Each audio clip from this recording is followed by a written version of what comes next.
Good morning, good afternoon, good evening, wherever you may be, and welcome to the very first, I should say, because it's been a while since we've had a podcast for various reasons.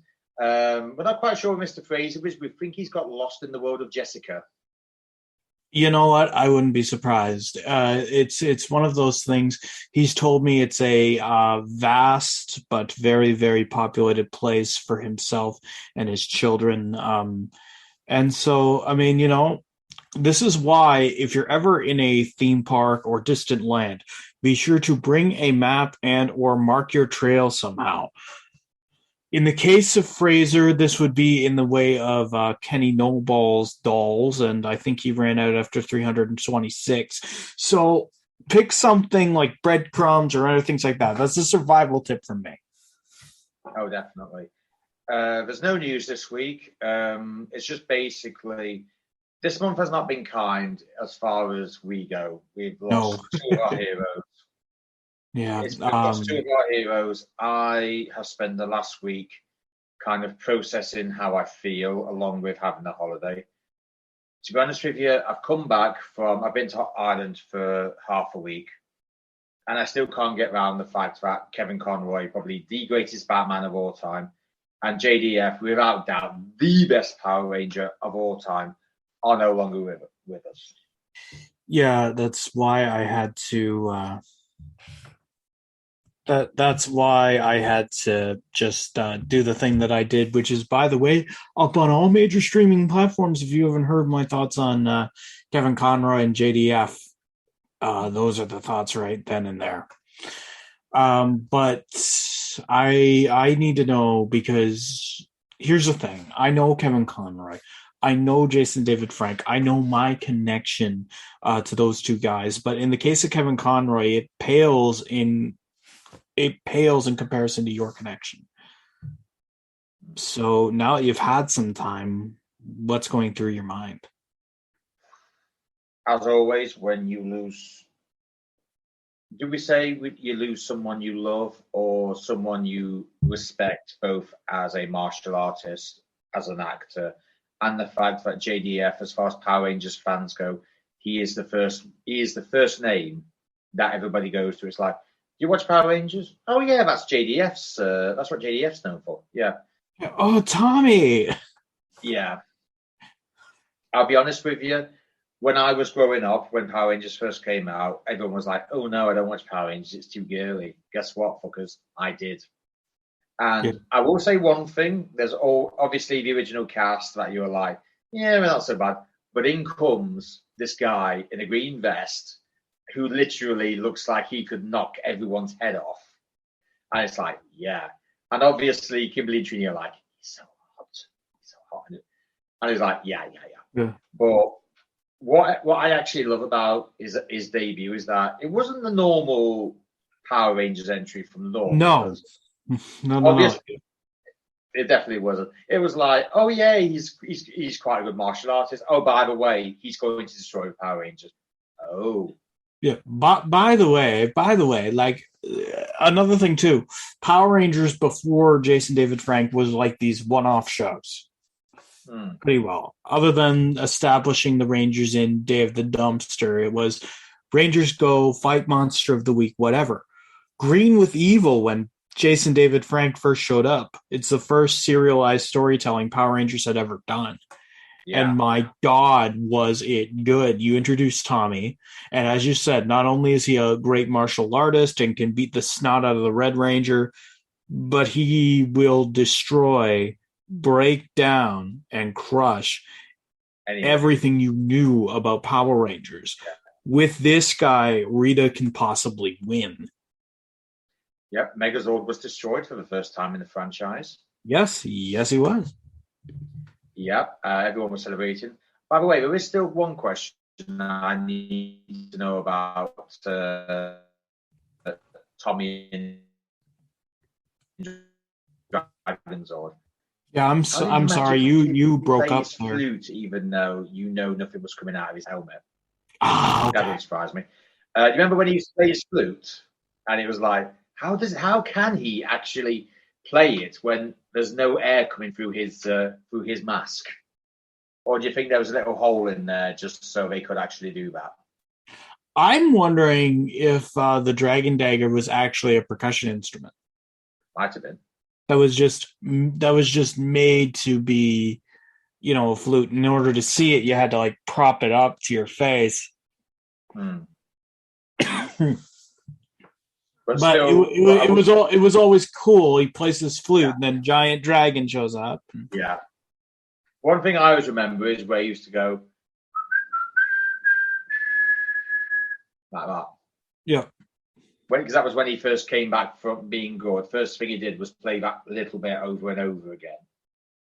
And then, of course, we had the luxury of different Zords merging. We didn't just have a Megazord. Now we had another Megazord. We got Megazord in battle mode. Yeah, indeed. As quotes by great David Fury. And now like the Red Ranger Zord can detach and fight on its own because it has to. There's no other way around it. But here's the thing.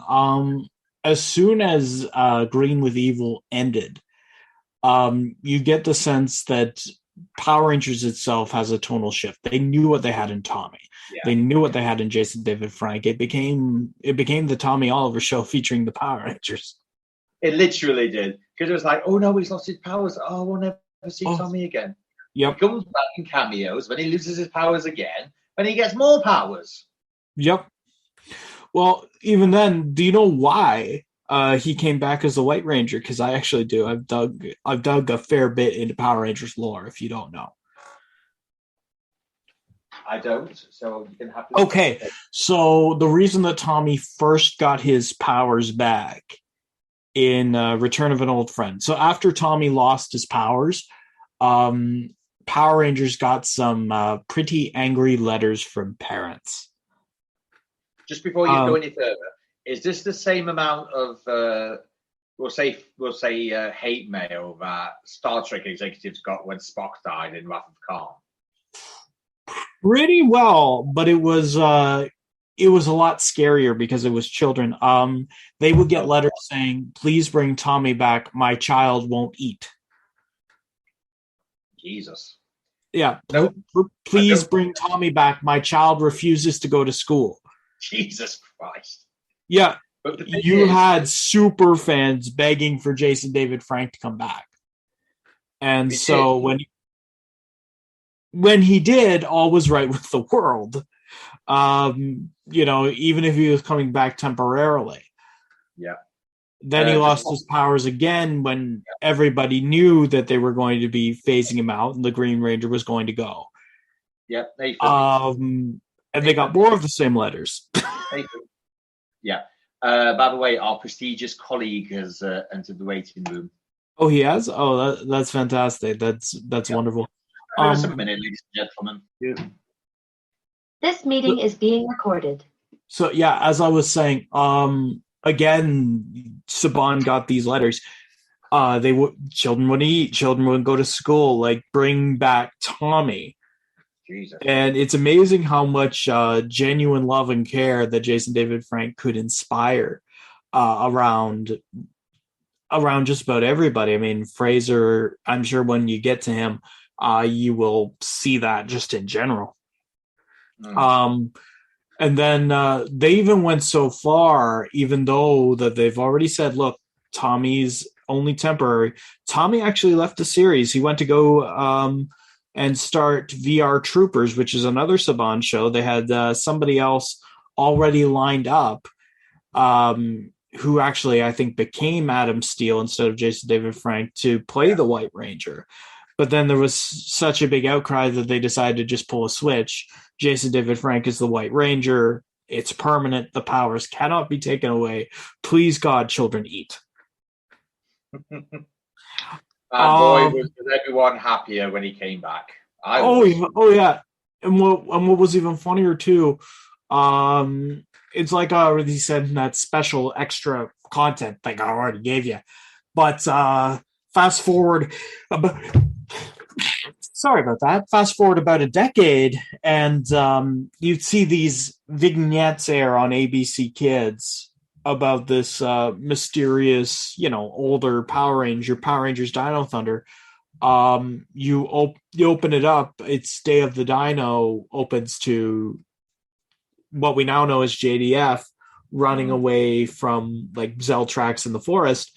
It pans up on Jason David Frank. Now, of course, I watched the first episode of Power Rangers Dino Thunder, and as soon as I saw them, or as soon as I saw them, like I got a big old grin on my face. I'm like, oh shit. Yeah, I was. Well, yeah, I don't. And then I thought to myself, I don't know why you're here, but I am not complaining. I don't know how. I don't know why, but you are royalty.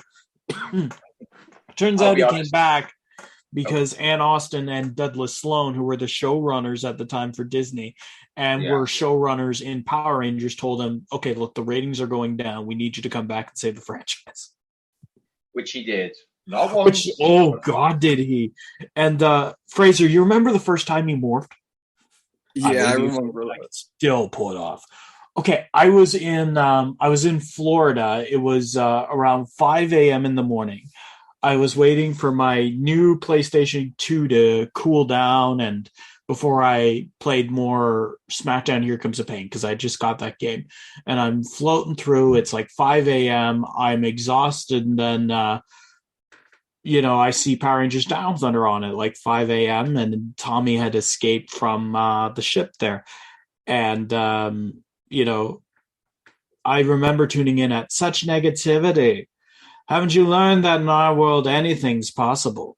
Even the destruction of the great Dr. Tommy Oliver.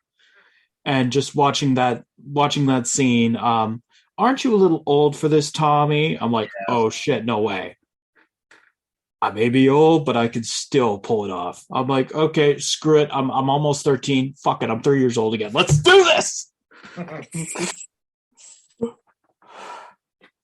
then he morphed. I'm like, oh shit. Yeah, it was. It's an incredible memory that you can never. Quite replace. And his death is an absolute travesty. But again, similar to Kevin Conroy, I know my connection to JDF, but it pales in comparison to what Fraser has with Jason David Frank. Yeah.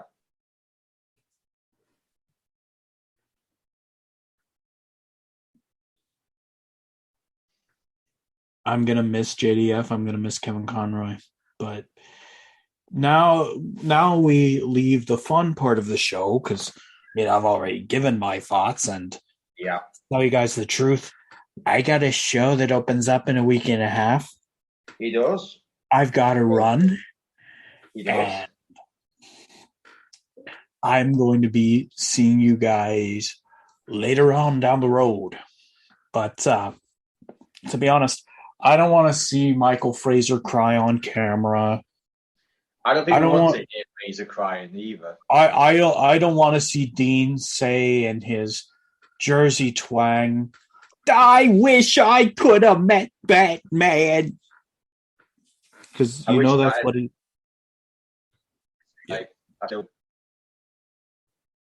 that's what he's going to do. Yeah. But much. So I'm going to let you know if you guys just want to stop watching the podcast now, you can.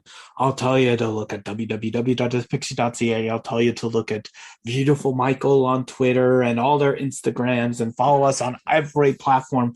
But if you want to see what true heartwarming love is for these two brilliant men, stay tuned because I'm sure you're going to get it. Yeah. Later, News. Yeah.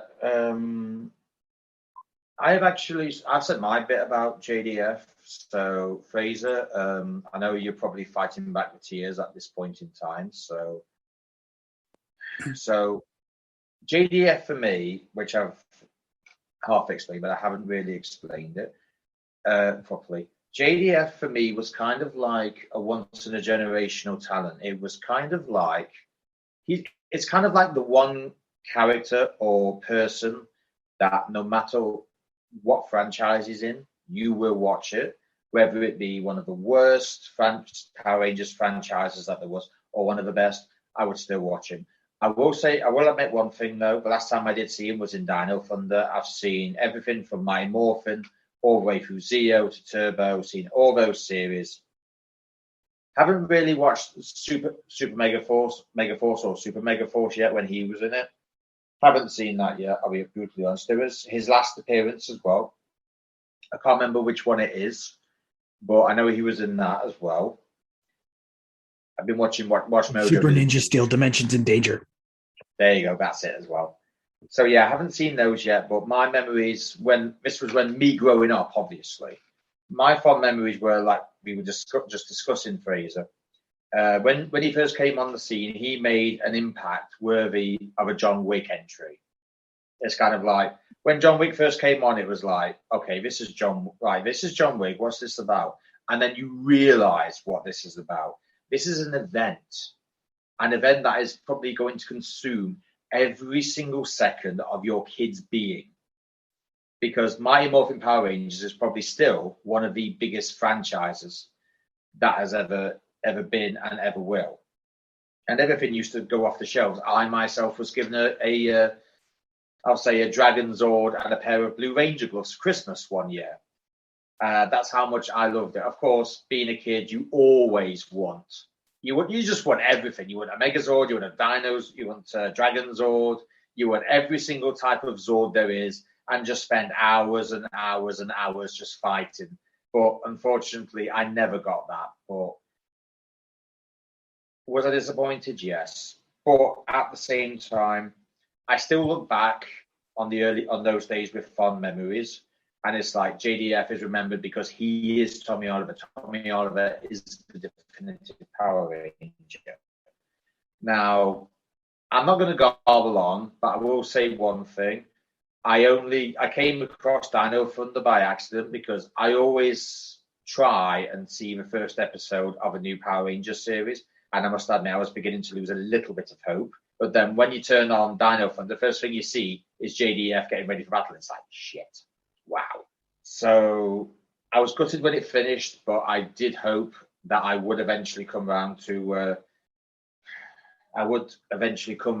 actually interviewing the man and thanking him for all the great memories he gave me when I was a wee lad. Unfortunately, now it won't happen, and I can't say I'm mortified because I'm not. I don't know what the emotion is beyond that, but that's how I feel. When I first started, not a lot of people know this, but when I started podcasting, I had a really, really long bucket list, and beside that bucket list is a bucket list of those I wished that I could have interviewed had I actually started my podcast up sooner. So you'll find a lot of names that are not here anymore, but they will never be forgotten. So we'll say Richard Harris. Richard Harris was on there. Wes Craven was on there. Toby Hooper was on there. Gunnar Hansen was on there. There's a lot on there. But obviously now, unfortunately, I have the unenviable task and the heartbreaking task of putting JDF in that list. And when we get to it, Kevin Conroy as well. I'll be honest, Ray's, I've been absolutely saddened, but that saddened has also been joined by a lot of anger because we have tried to get both of them on. And for reasons beyond our control, they have not been on. So now, the minute I heard both of them were gone, the sadness, I had my moment, I'll be honest. I had my emotional moment, as every person would. It doesn't matter how much of a hard man you are, you have a cry over someone you really, really liked, and then you will miss.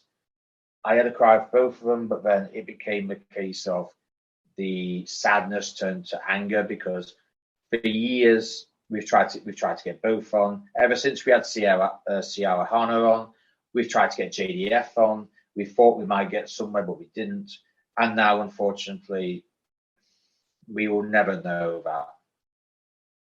And to be honest with you, it's disheartening from my perspective, but I imagine from my colleagues' point of view, it's even more disheartening than it would be for me.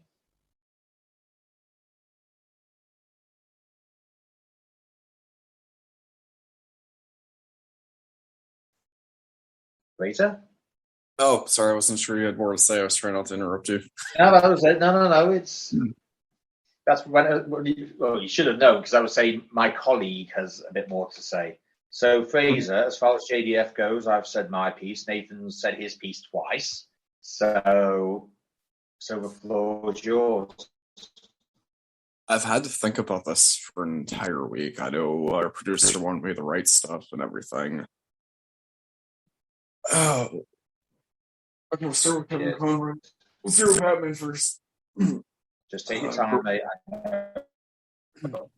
Just take your time. So, like anybody else, I had an older brother who very much liked Batman, so we would both sit and watch the animated series. I was more... Oh, okay, sorry, I did not realize that. Okay. So, all right, Jason David Frank.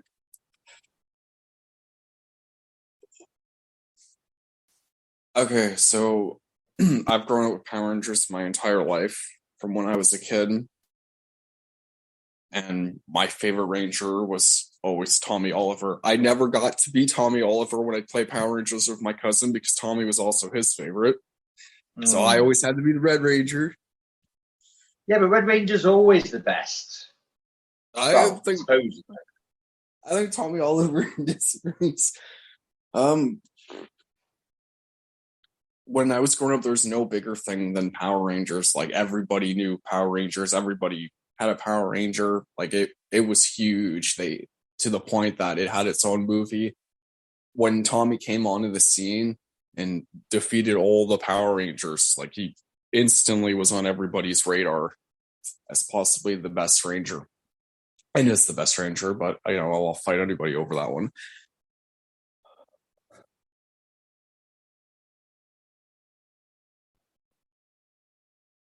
I had a bit of a rough time growing up. I went to a Catholic school and I would have emotional outbursts. My teacher would actually violently grab me and drag me down the hall and lock me in a small room. And at the time, none of that mattered, because whenever I got home or Saturday morning would happen, I would get to see the Power Rangers.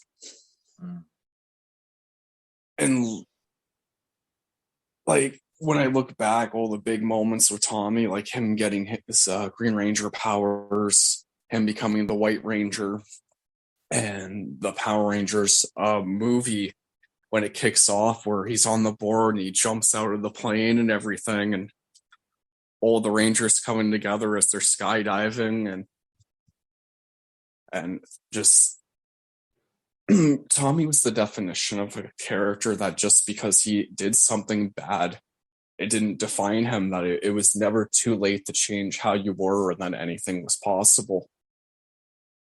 And Jason David Frank very much lived that, from who he was as a person to the character he played.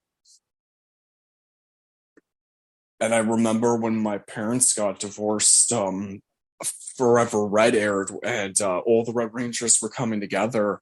And I remember seeing Tommy step forward, and just how huge of a deal that was. I got to see him again. I got to see Jason. And I got to see pretty much every Ranger up to that point who basically all, defended the world. And I remember at the end where a call goes, Tommy really is the legend. And they're all arguing with each other about like that one of them could beat Tommy. Turbo Red replaced him, and then got the base destroyed, lost turbo powers, and they had to go into space. And it was completely unreal. Like, you don't, when you're a kid, you don't really think about like actors and all that. You view them as who you see them as on TV. And then Dino Thunder happens, And like Nathan said, Tommy's running from Viljax, but I think he left something out where the giant T-Rex shows up and Tommy does his signature jumping kick, kicking it in the face. And then, we get to the moment where we find out that Tommy's going to be a ranger again. He gets the gem. He goes, these also go really good with dino morphers. And like I could quote that scene at any time. Anytime I could quote that scene, I've probably watched it like 100 times this week, on top of all other Jason David Frank stuff. And then years later, I had a daughter, and her name's Helena, and we bonded over watching the Power Rangers. I would leave for work, and she would, because it was on Netflix, she would run through every single episode of the series until I got home.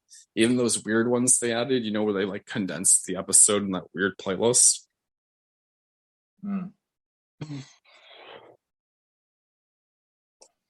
And then, he came back in Ninja Steel, and he had the Master Morpher and everything. And I got to see him turn into each one of his different Rangers. I remember where he goes up against Evil Tommy, and he goes, "If you don't got this, you're nothing but a cheap knockoff." And he starts going through his different Ranger forms. And he even got to use the Falcon sword. I still need to find the episode where that is, because I haven't watched it yet. But I think carry on, mate.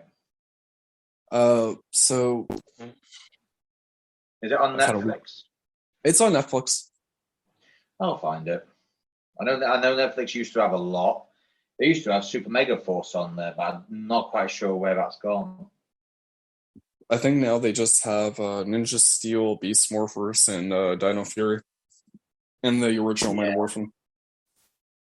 They've always had the original Mighty Morphin, though. I want Zeo and Turbo. That's what I want. We'll forego Power Rangers in Space simply because I don't want to see Turtles the Next Mutation crossover, because that was just ridiculous.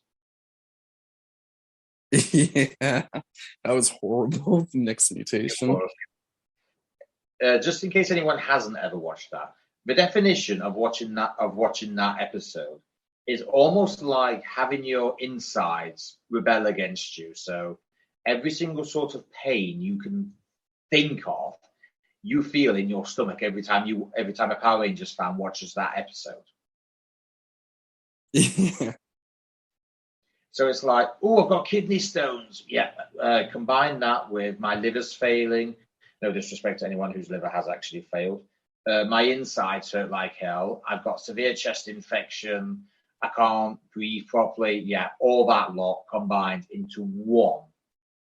That is the Turtles Next Mutation, Power Rangers in Space crossover. The only best thing that came out of Next Mutation.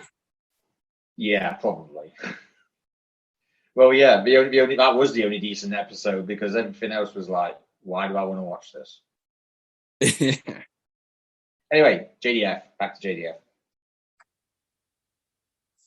And then the Power Rangers comic came out, and I remember day one I had to drop my daughter off at school, and I'm trying to get to the shop, and you'd be surprised. It was like the 90s boom of Power Rangers over again. Like, covers were selling out and everything. They hiked JDF's 2 forms up to like $150.75, which was not cool, but and then we started, this podcast, and one of the main names we all would always say was Jason David Frank. We wanted him to be like Johnny Cage in Mortal Kombat and everything. Yeah. We all, I'm going to say, I have my bucket list, which is probably about higher than a 2-story building. I know Fraser has his, Nathan has his, although to be fair, I think mainly our mutual ones are the JDFs of the world, the Kevin Conroys of the world, the Mark Hamills of the world. I think it's, if anyone is in our position who has watched Power Rangers, regardless of their age, and the fact that they consider Tommy the greatest Ranger that's ever lived, it is going to be hard. I know for everyone who knew JDF, it was going to be hard. His daughter, it will be hard. For Final Cut's old friend, Ciara Hana, it will be hard for her as well. So as far as JDF goes for Kevin Conway, we know we are a week late with this, but I think the thing was we needed the time because it was like one of our idols is no longer. We found out that one of our idols is no longer here. Then about 3-4 days later, we find out another one of our idols isn't here. So it was just a case of I said we need to do this, but we also need like a week's. We need another week just to let it eventually sink in to the point where we can do this without being too emotional to the point where nobody can understand what we're saying. So it is hard. I know it's a lot harder for Fraser than it is for me. But as I said previously, JDF we have tried to get for nearly a year. We thought we got somewhere, we haven't, it's gone stale. And now, like I said previously, Fraser, I must put the name of the legend that is Jason David Frank into the no longer here wish list, which is absolutely gutting. And I didn't think I'd have to do this for another 40 years, but unfortunately, that is how it must be. But obviously, us three, even though Nathan isn't here anymore, we three send our deepest condolences to JDF, particularly his daughter Jenna, and obviously everyone who JDF considered family. Finalcut's door is always open if any of the Frank family ever want to talk about it and regale us with past stories. It's the least we can do for many, many glorious hundreds or thousands of hours we've binge watched Jason David Frank in various Power Ranger bits. I'm actually going to bring up 2 points now, which is quite relevant. Do we know what's happening with Legend, his new movie, which was supposed to be out next year, as done by Batman Sons Aaron Schonke, and former guest as well? And 2, we're never going to get that Lord Dragon animated series I wanted either, are we? Probably not. Jason David tried a lot. I feel like I butchered his name. I tried a lot to get it out, but they just wouldn't go for it. The thing is, there's one thing everyone loves more than a good Tommy is a really bad Tommy. And that's the one thing, even though I never really knew of Lord Dragon before you two actually told me who he was. I saw the trailer. I can't remember which trailer it was for. Was it for one of Boom Comics' was it the very first appearance of Lord Dragon? They made it, if I recall, for Shattered Grid. Like Kyle Higgins was even on set when they were going through it. I think JDF said he technically owns that because like he paid to have it shot and everything. Yeah, that could have been a storyline in its whole. I mean, I don't know if anybody really knows the history of Lord Dragon. Fine. Well, fortunately for you guys, I know someone who does know the history of Lord Dragon. So in short, Fraser, Lord Dragon basically combines the Green Ranger and White Ranger powers. I believe he sort of absorb the White Ranger powers from someone. Okay, so basically what happens is I'll try to like condense this down.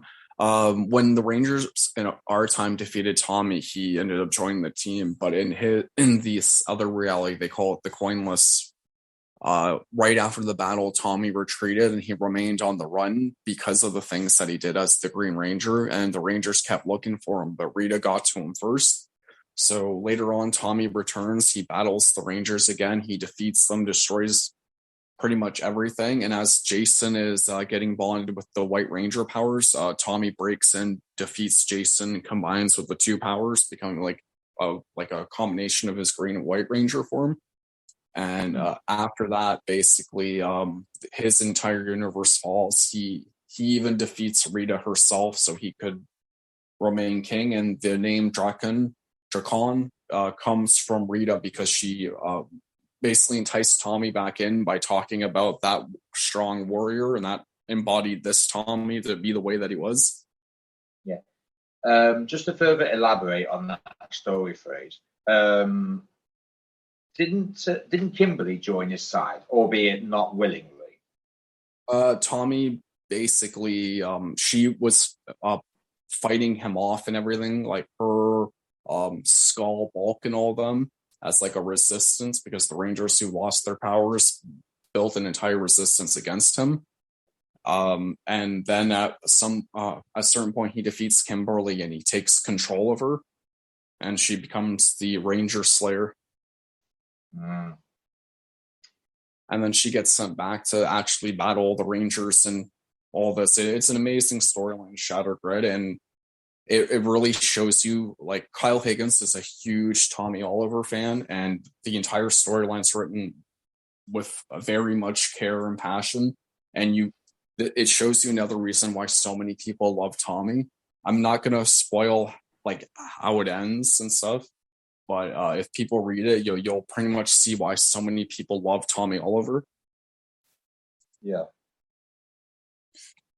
To answer your phrase, I might even see if a producer can get me a Shattered Grid for either my birthday or Christmas, depending on where she can get it from. Because obviously, I mean, I went to a Forbidden Planet in Dublin, and I'm kind of like, why do we not have a Forbidden Planet like this in England? I swear to God, mate, there was about two, 3 floors of just about everything comic booky. I even said to Mel when we went over, I went, Fraser would be in heaven with this much merch. And do you want to know what the worst thing was? I actually found a dragon dagger near one of the stairs. And I thought, yeah, I think it was going for about 80 euros. I can't remember exactly what it was, but I thought, do I get it or don't I? And I thought, well, as soon as the minute I looked at it, I got emotional. I just can't.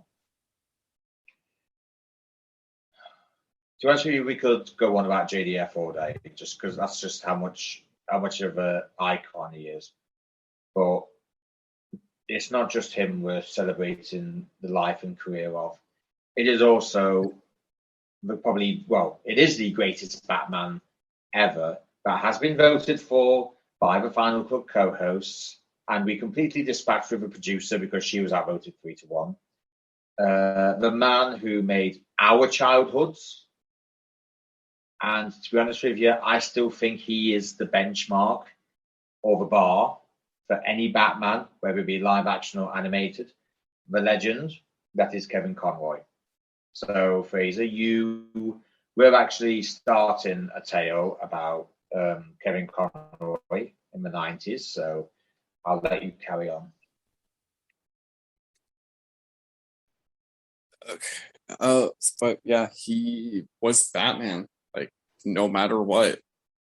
Like, when you read books, you hear Kevin Conroy's voice. Like, I'm not gonna, dock Adam West, but when I think of Batman, like down to the comics, down to everything, it is very much Kevin Conroy.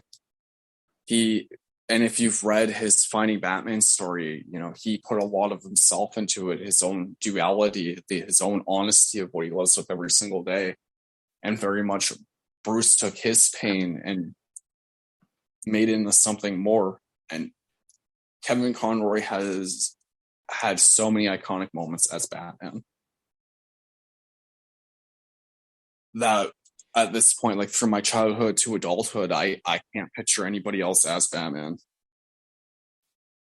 Like, he embodies so much of who Batman is and what Batman should be, from everything. If you've seen like the episodes when it's more of like the mental battles, if you've seen Mask of the Phantasm, like Kevin Conroy and Batman are synonymous with each other. Like, you don't meet many people like that. Like, you look at some of the other actors who have been Batman, like Ben Affleck, Christian Bale, Michael Keaton. Kevin Porter. Let's not forget Kevin Porter, who is the best live action Batman there is.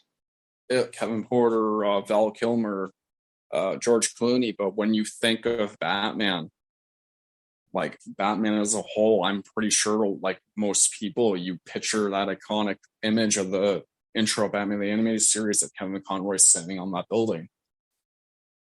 And like as a kid, I wore a Robin shirt like all the time from that show, like with the cape and everything.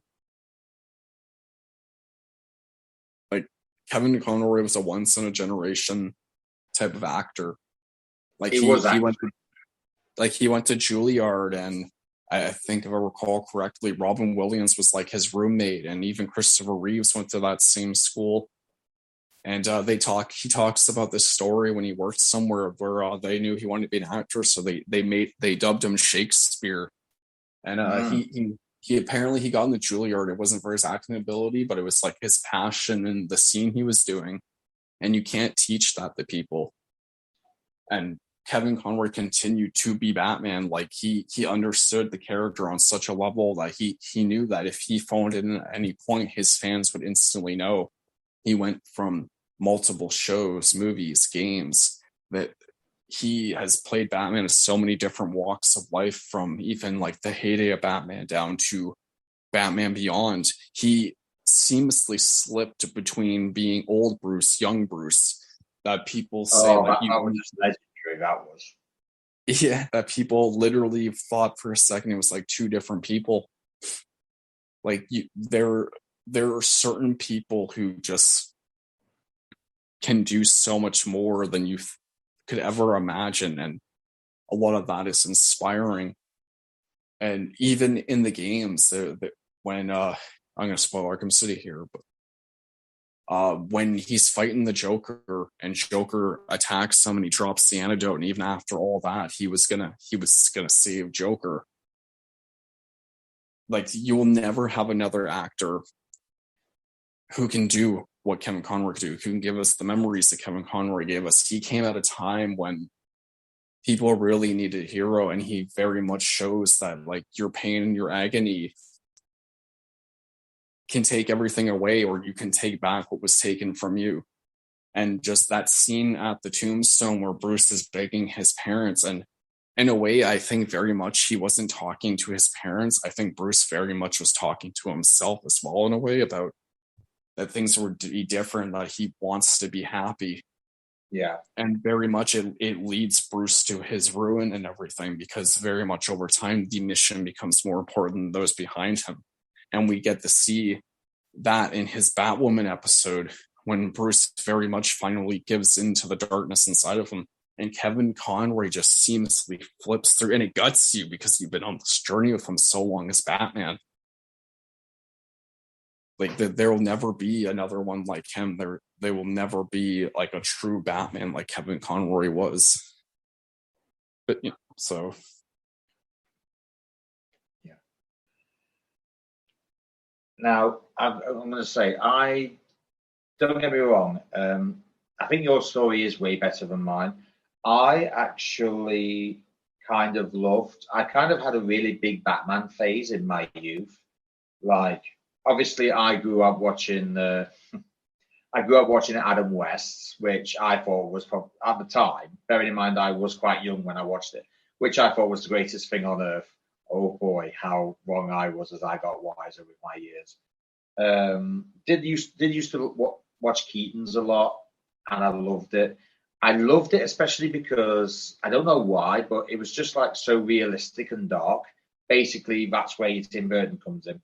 And then I think that's why I love the animated series so much, because it was all neo-noir, basically what Batman and Batman Returns was. And I love stuff like that so much. So it's like, oh yeah, there's none of this fancy sci-fi stuff. It's not like Batman Beyond. It's literally a case of, right, this is sort of like a continuation, but a sort of animated version of Keaton's Batman, which I thought, yeah, that's fine. I do like that sort of stuff.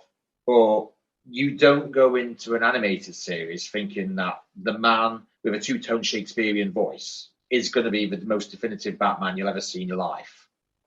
To say I was shocked by how good he was, because, by the way, just in case anyone hasn't ever watched a piece of animated series or anything with Kevin Conroy in it, he has a two-tone Shakespearean voice, so his darker voice or his like lower voice, which is kind of really low, he uses for Batman.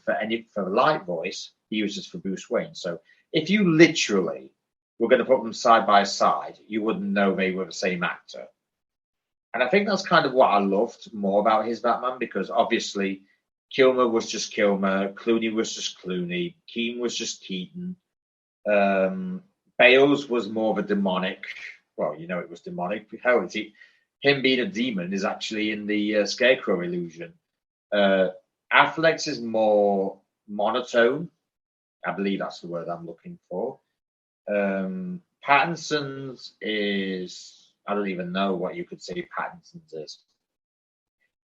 Conroy didn't need any of that fancy malarkey to have a Batman voice and to have a Bruce Wayne voice. He just didn't. It was natural. That's kind of like what I loved more, is that he just had this natural aura about him, that he could go from one voice to the other. He could even have a conversation with himself and it just wouldn't make any difference. Lo and behold, in Justice League Unlimited, he actually had that experience, which I still think is one of the best episodes ever done. And it's definitely one of my highlights. But obviously, animated series, New Adventures of Batman and Robin, still one of the best. All the animated films he did. But the one I kind of have watched and kind of like more than the others was, I believe it was Fraser Justice League Doom, when Vandal Savage finds his contingency plans for the League and he plans to use them. Now, if anybody's wondering, well, how can you do this to the Justice League? Well, first of all, I believe you're still there, Fraser. Yeah, I'm still here. Right, so take me through Justice League Doom. Green Lantern lost his focus. Flash had a bomb strapped to his arm that he couldn't move, and he had to keep on zooming because if he stopped, he would die. Diana's was exhaust herself, I believe it was. It was basically a toxin in her body that would keep her going, because of her pride would keep her going until she basically had a heart attack. Yeah. What was Superman's? He got the kryptonite bullet in the chest. In the actual book, if I recall, it's red kryptonite that hit him, and it because it mutates his body. Martian Manhunter was fire, because Martians have a fear of flames. When actually in the comics, what happened with how strong the Martians were getting, the Guardians of the Galaxy actually subconsciously put that in their heads to keep them from breeding and multiplying. So basically, what Vandal Savage, was it Vandal Savage or was it someone else? No, it was Vandal Savage. I can't remember because it's been a while since I've seen it. But yeah, you can just hear the sheer amount of panic in his voice when he knows what's going on. Yes, granted, I will bring up Mask of Phantasm in a minute, but the fact is that is the only time he has not been the bulletproof vigilante we know. That is the minute where he actually literally cares for someone other than Bruce Wayne / Batman. And it kind of made me love Kevin Conroy as an actor more, simply because of how he brought more emotion to Batman. Granted, I will go on with Mask of the Phantasm in a minute, but it's like when he says the Justice League is under attack and Alfred asks by who and he goes by me, the sheer panic in his voice is kind of like, right, he's actually genuinely worried. He knows what's happening. He knows the shit. He knows he is in shit. And then he's just like, at the end of it all, when yes, everything does go back to normal, everybody good wins, they decide on what to do with him. They don't approve of what he did. In a manner of speaking, and I've asked myself every single time I think about this, should he have done it? And the answer is, I feel, yes, he should have. Because let's not forget Fraser, Injustice. Yep. Which, for those of you who don't know, Injustice is a storyline where Superman goes rogue. Not so much goes rogue, but Joker, Joker infects him with, is it red kryptonite, is it? Basically what the Joker does, he does a combination of the fear toxin and kryptonite. It makes Superman susceptible to the Scarecrow's fear toxin. Yeah. So while he thinks he's actually beating the hell out of Doomsday, what he's actually done is kill Lois, his wife, and unborn child. and then the sheer grief takes over into anger. And let's just say, I believe, Fraser, you know this better than me, because I believe you've played the games and I haven't. Superman puts his arm straight through Joker's chest, and the look on Batman's face, because I have actually seen that part in the comic, is literally like, oh my, it's even worse than, oh my God. His mouth is so far open because he is so in shock. And what happens from there is Superman basically makes, I would say martial law. He takes over the planet, and he basically says that, right, the people need to be protected, and I will go to any length to make sure they are protected in my own way. But unfortunately, his own way is not the good way. I believe Diana joins him, doesn't she? There's Diana joins, Green Lantern joins. I'm not sure which Green Lantern it is. It's Hal Jordan. Oh, yes, Ryan Reynolds. Well, we should have known that, shouldn't we? He always was a bit of a kiss-ass, that one. So, yeah, basically it ends with... I'm not quite sure if because there's been a movie and the video games. I'm not quite sure if the video games are the same as the comic book phrase. I mean, I haven't played the games because Mortal Kombat-style games aren't my thing. Basically, the comics are the in-between years of the game. So by the time of the game, the first 5 years basically already happened of everything, and then the game kicks off after Superman's conquered the planet. Yeah, literally. And as usual, there's only one person there to really stop him, and that's Batman. I actually have seen videos of it, and there's kind of like a nice moment between Supes and Bats when he says, "Do you remember the day you told me Lois was pregnant?" And he goes, "You already knew." And he was kind of like, that's how he used to be. But unfortunately, if too much blood has been spilled, too much has happened to let it go back to the way it was.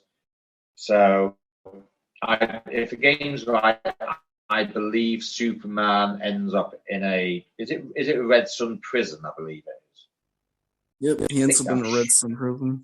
It's actually Batman's fault it all happened too. Right, explain that one for somebody who hasn't really played the game.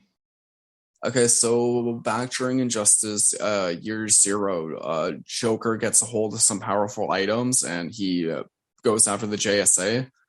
And by the end of the storyline, Batman basically says to the Joker, basically that he couldn't do jack to affect Superman. Like, you never be able to turn Superman, and that motivates the Joker to do what he does.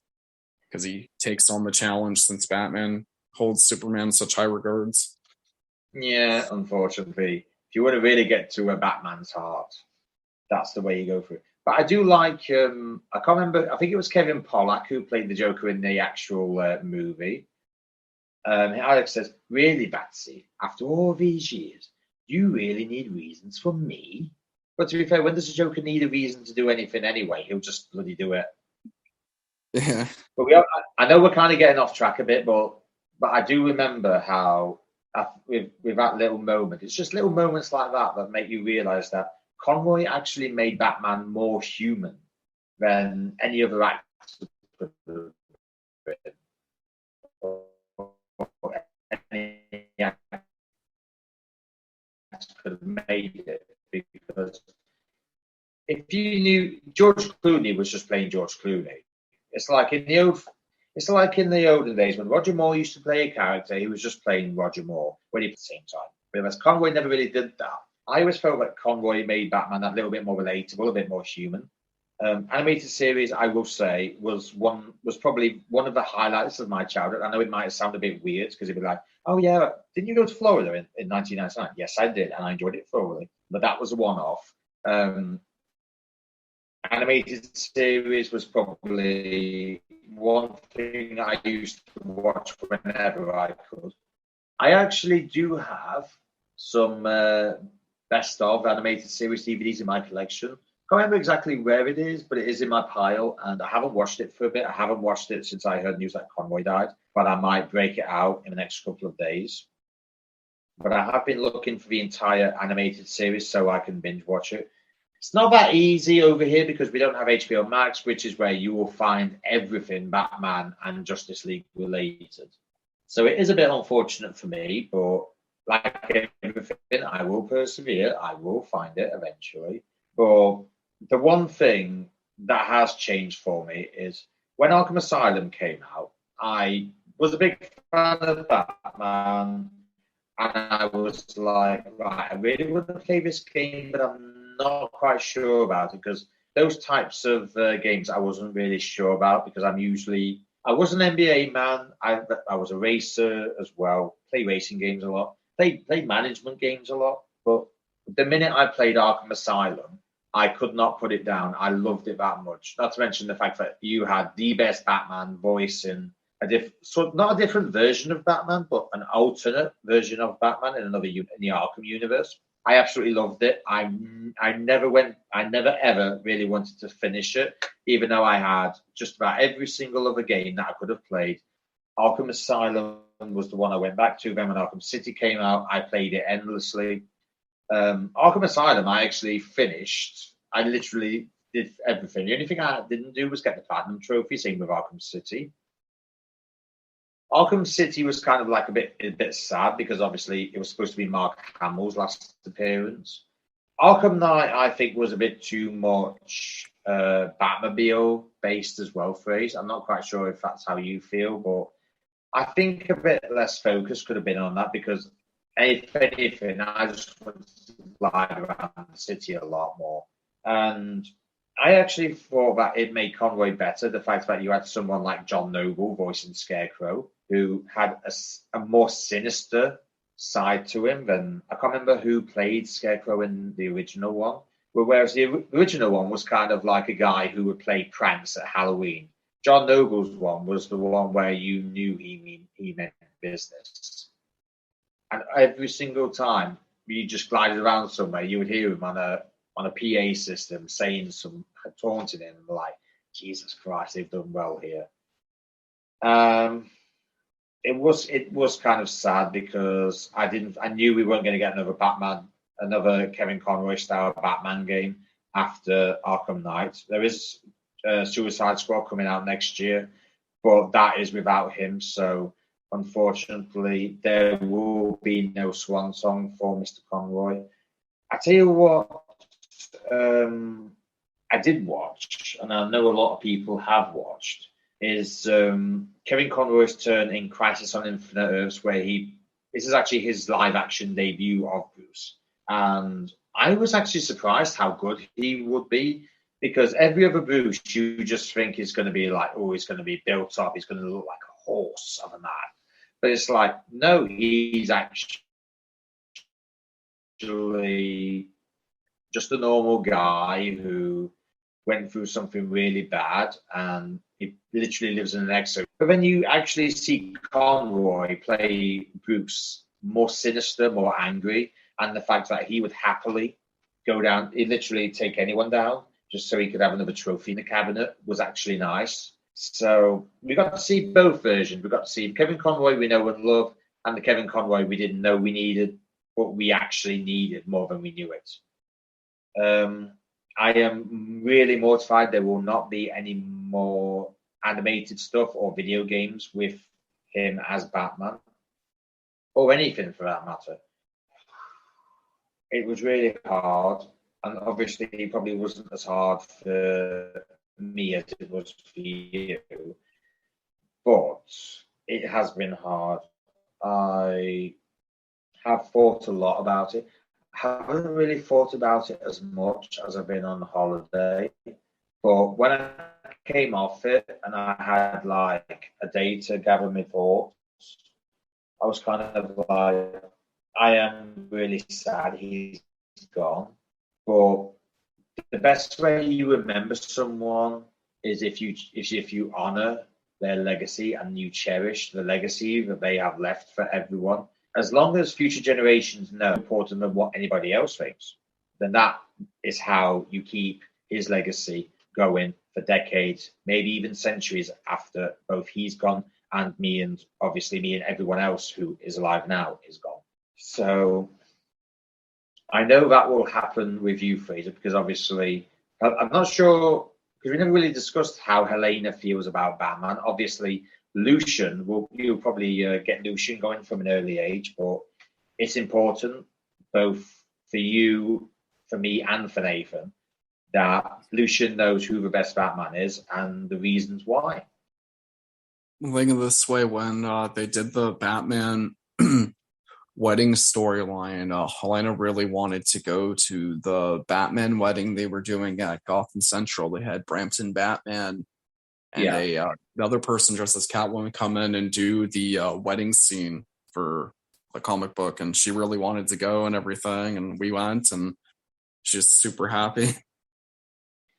I tell you what, Phrase, you know what I've just realised? If I wanted Ken Conroy to do the Batman Who Laughs. He would have been amazing. Yeah, can you imagine the Batman Who Laughs voiced by Kevin Conroy? Especially while you with trying the animated universe. So animating if possible.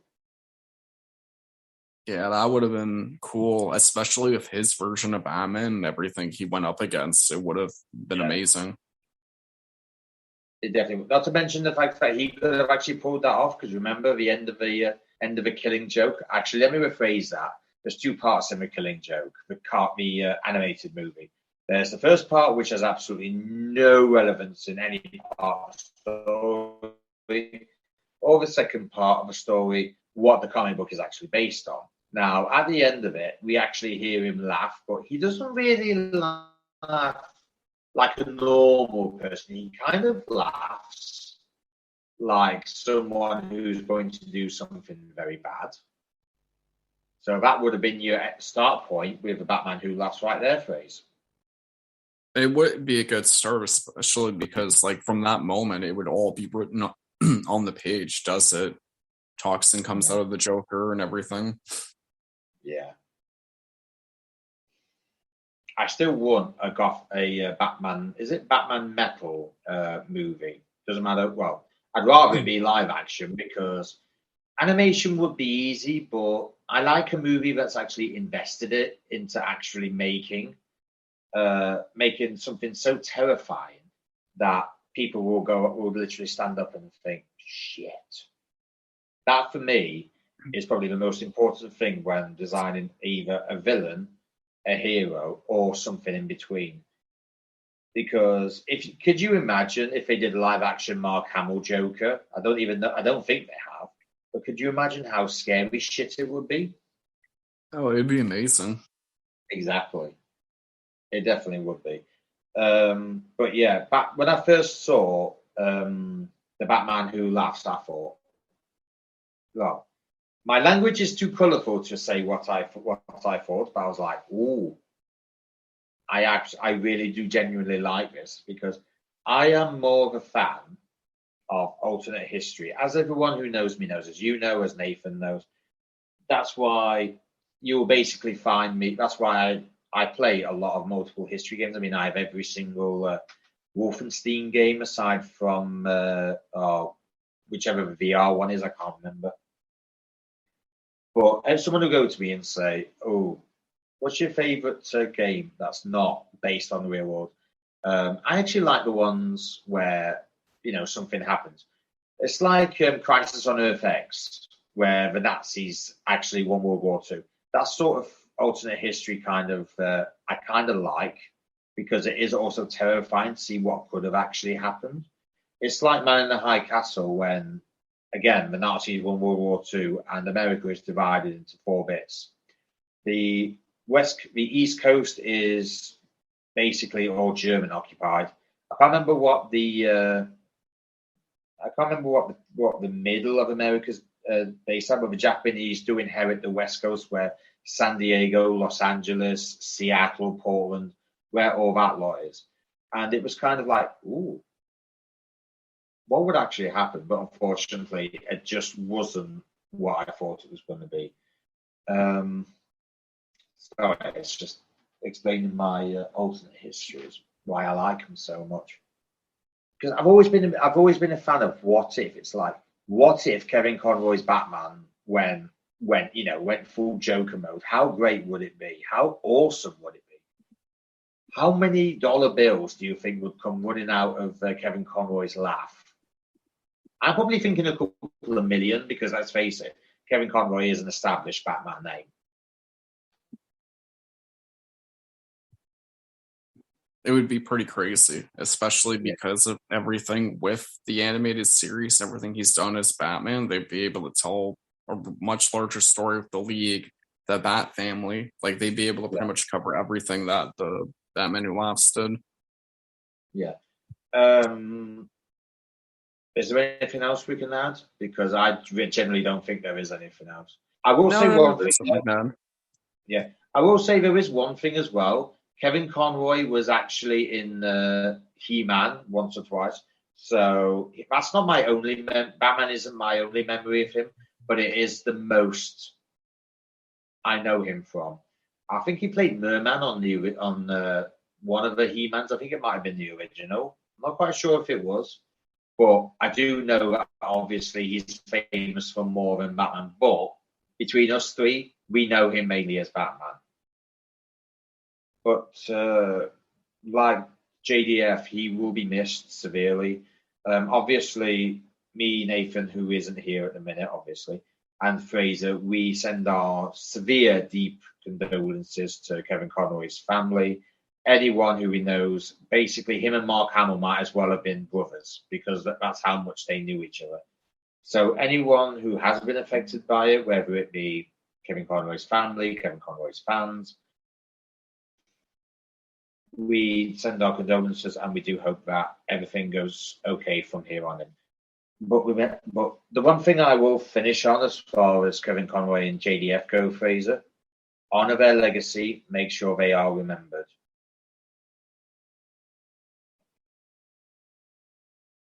And I just have to say, I'm disappointed of some fans that after Jason David Frank died, they started hiking up all his merchandise stuff that he signed and everything.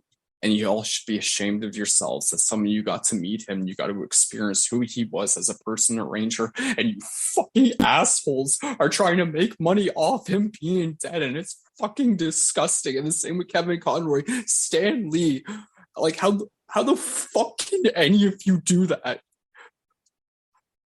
Like, it clearly shows what JDF meant to some of you if you're able to turn around and try and make a quick buck off him, and it's fucking disgusting, and all of you fucking suck. And I hope you lose sleep over this, because he was a person at the end of the day that inspired so many people, and he's not somebody that you can make a quick buck off. Some of us didn't get to meet him. Some of us have spent our entire lives wanting to meet him, and you assholes have turned him into something to make money off, and it's disgusting.